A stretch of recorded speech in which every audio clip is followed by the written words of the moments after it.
presented by Ma Chamunda Film.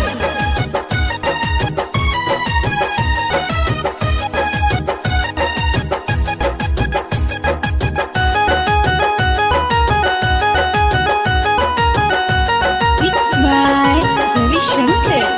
हाँ अनिल भैया हरदम देवे साथ हो, नाही बूझेला दिन हो कि रात हो, नाही बूझेला दिन हो कि ए हो। अनिल भैया हरदम देवे साथ हो, नाही बूझे कि दिन हा कि रात हो, दिन हा कि रात। पूरा हलावा महलावा में, पूरा हलावा महलावा में, गलावा में, गलावा में, गलावा में अबरी मलवा पेन्हैहा। अनिल पासवान के चाची अबरी जीतैहा।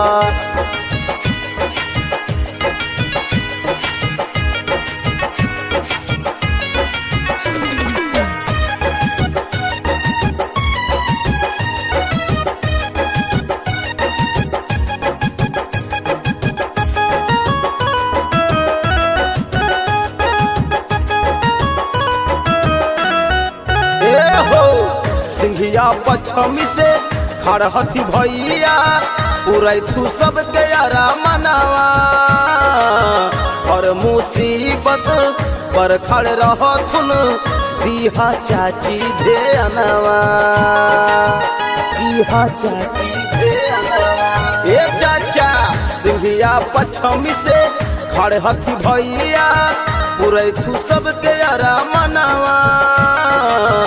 और मुसीबत पर खड़ रहथुन दीहा चाचा दे अनवा, दीहा चाचा। मिली पानी 24 घंटा नलावा में, मिली पानी 24 घंटा नलावा में, गलावा में, गलावा में, गलावा में अबरी मलवा पेन्हैहा।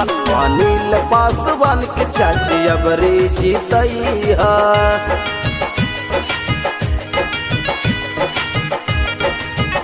Mixed by Ravi Shankar.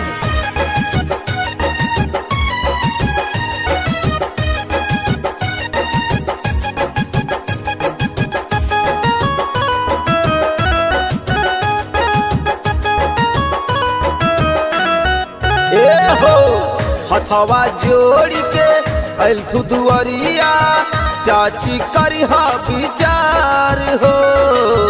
दिलवा के साफ हथिन मधुर बोलिया, करिहा ना दूराचार हो, करिहा ना दूराचार। ए दादा हथवा जोड़ी के अलथू दुआरिया, करिहा चाची विचार हो। दिलवा के साफ हथी मधुर बोलिया, करिहा ना दूराचार हो, दूराचार। कोलनी मिल तो रहिया तलावा में, कोलनी मिल तो रहिया तलावा में, गलावा में, गलावा गलावा में अबरी मलवा पेन्हैहा। अनिल पासवान के चाचा अबरी जीतैहा।